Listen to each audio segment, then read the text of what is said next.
ASI saat ibu sedang hamil. Jadi ini adalah beberapa ASI dari ibu hamil tidak layak untuk dikonsumsi bayi. Mitos atau fakta? Ini mitos atau fakta? Cegah kanker serviks dengan antioksidan. Kanker yang sering dan paling banyak menyebabkan kematian pada wanita adalah kanker serviks. Biasanya gangguan pencernaan yang sering terjadi adalah asam lambung yang meningkat. Bahaya yang mengancam jika makan berat di malam hari. Asam lambung yang naik ke atas. Beras merah untuk mencegah diabetes. Kemudian kalau sudah terbiasa kita tingkatkan lagi jadi 1 beras putih banding 1 beras merah.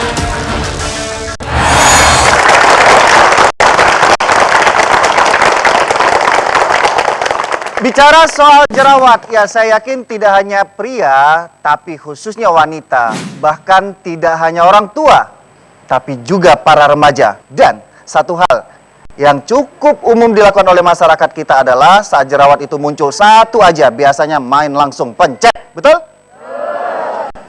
Memang jerawat hilang, tapi yang dikhawatirkan noda atau bekasnya yang nggak hilang-hilang. Sering pertanyaan masuk mengenai jerawat, ya ini bagaimana caranya menangani jerawat agar tidak meninggalkan bekas atau yang sudah meninggalkan bekas seperti noda hitam, bahkan seperti bopeng di wajah. Gimana ya terapi untuk menghilangkannya? Tepuk tangan dong buat Dokter Poppy dan Endita. Apa kabar Endita? Dokter Poppy.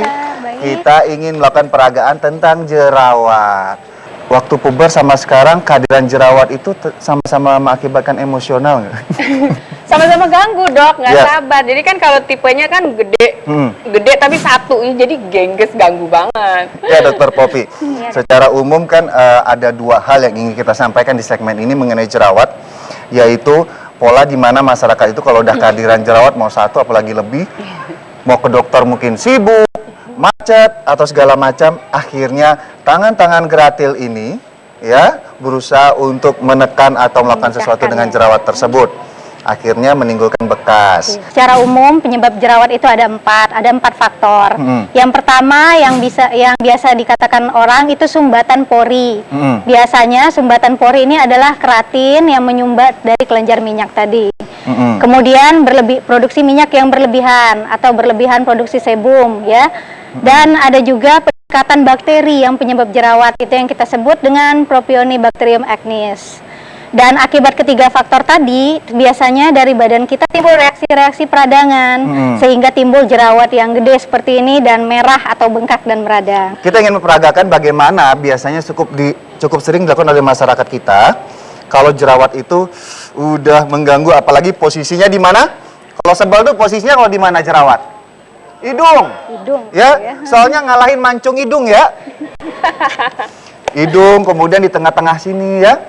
Usil banget di dagu kayak Gemes Endita. gitu, maksudnya kalau dipencet tuh rasanya kayak pedih banget, kayak sakit hati dok. Wah, biasanya yang keluar apa itu? Darah. Yang putih-putih itu apa ya dok ya? Oh. Itu putih-putih apa tuh? Benar nih. Kan di jerawat itu bermacam-macam, Dokter Poppy ya. Ada komedo putih, ada komedo hitam ya. Nah ini biasanya yang bisa dikeluarkan dengan mudah kan komedo hitam ya? Ya benar dokter, yang biasanya yang mudah itu komedo hitam. Karena komedo hitam itu biasanya letaknya lebih ke permukaan sehingga lebih mudah dikeluarkan. Karena itu dia berwarna hitam karena masih mengandung melanin.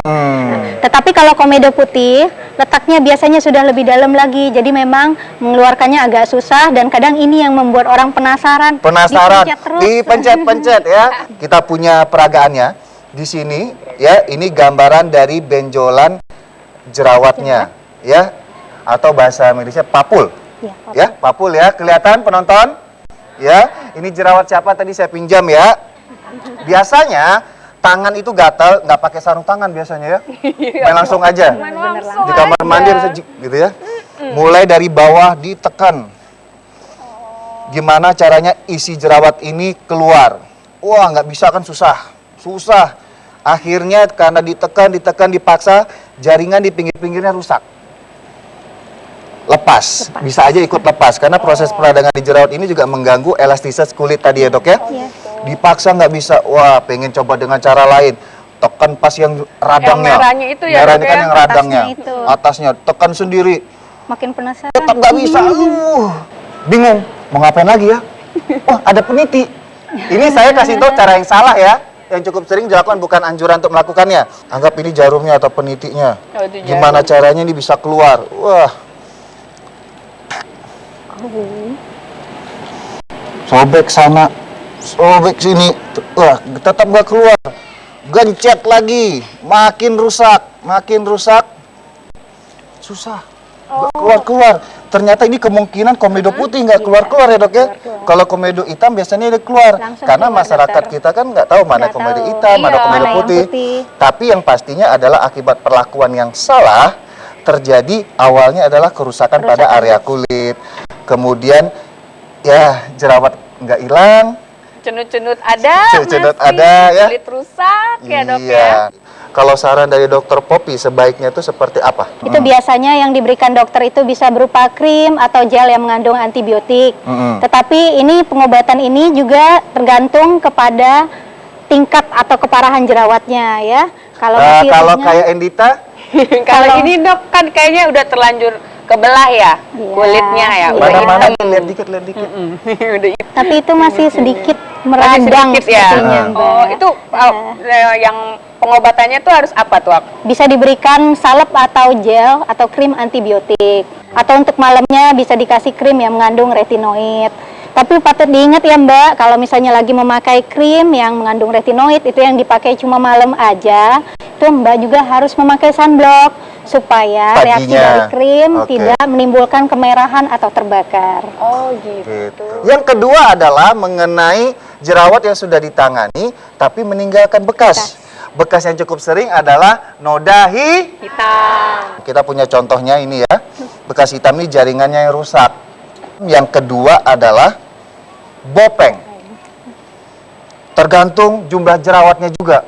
Kalau Iya. jerawatnya banyak, bopengnya makin banyak. Banyak, oh. Apalagi perlakuannya salah. Ini contoh dari bekas jerawat yang bopeng. Di dalamnya juga masih ada nanahnya kadang ya. Kalau untuk terapi bagi kondisi wajah yang sudah meninggalkan bekas kayak noda hitam dan bopeng ini gimana dok? Bagaimanapun juga, kalau masih meninggalkan noda hitam itu akan lebih mudah disembuhkan ketimbang yang sudah bopeng. Kalau untuk yang meninggalkan noda hitam, bisa kita pakai lightening cream atau bleaching cream.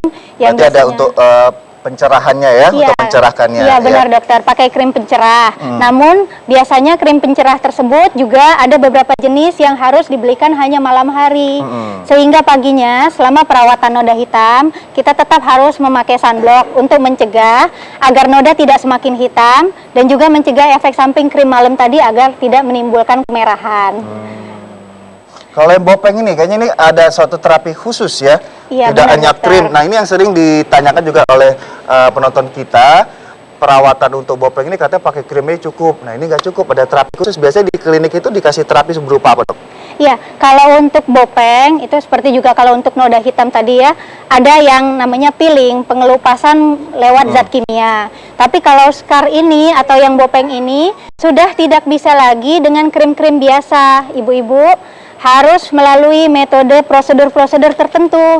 Misalnya bisa di dermabrasi atau pengikisan kulit, bisa juga di subsisi, bisa juga seperti saya katakan tadi di peeling, atau bisa juga di laser. Dan kadang-kadang diperlukan pengisian kulit kembali, jadi disuntikkan seperti filler, dokter. Biar permukaan kulit itu tetap rata. Sebenarnya yang pertama kali kita lakukan pada terapi jerawat itu adalah mengobati jerawatnya. Jadi kalau krim-krim yang saya sebut tadi, misalnya krim penghilang bekas, krim lightening atau bleaching, itu tidak boleh digunakan saat jerawat sedang meradang. Oh gitu. Jadi saat meradang sebaiknya yang diberikan itu adalah antibiotik atau anti radang tadi. Iya. Ketika jerawat ini radangnya sudah hilang, misalnya tanda-tandanya sudah nggak bengkak, sudah nggak terlalu merah, kemudian udah nggak sakit, baru kemudian bisa dikonsultasikan ke dokter untuk minta dihilangin bekasnya. Oh gitu. Iya. Aduh kayak ada harapan ya. Nah, mungkin satu lagi harapan penonton kita itu, maaf kata, misalnya masih punya bopeng bekas luka jerawat. Nah, ini sejauh mana terapi yang tadi dokter bilang mengenai peeling atau pengikisan sel kulit yang bagian atas itu lebih berhasil? Biasanya berapa lama? Kalau yang untuk Bopeng, bopeng atau yang scar ini memang terapinya saya akui sulit ya.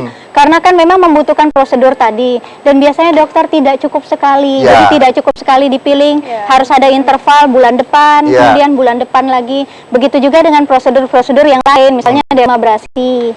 Tidak bisa dilakukan sekali saja, jadi memang kadang-kadang membutuhkan 6 bulan bahkan lebih, Ya. dan hasilnya juga masih banyak yang belum memuaskan. Oke, yang penting adalah sabar ya, karena nggak sabar mencet-mencet malah jadi tambah bekas. Perawatannya makin panjang dan lama. Ya itu tadi. Walaupun wajah Anda saat ini mungkin sudah bersih, tetap aja yang namanya perawatan sehari-hari sesuai dengan jenis kulit Anda itu tetap dilakukan. Kayak Teteh Endita, ya. Tepuk tangan buat Dokter Popi. Terima kasih Dokter Popi informasinya. Setelah ini masih banyak tips menarik lagi di Dokter Indonesia. Jadi jangan kemana-mana, tetap di Dokter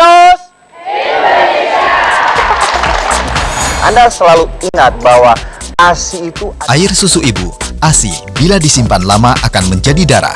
Bolehkah dikonsumsi? Penyimpanan ASI perah itu tergantung dari suhu penyimpanannya. Iya. Pada prinsipnya, semakin dingin suhu penyimpanan,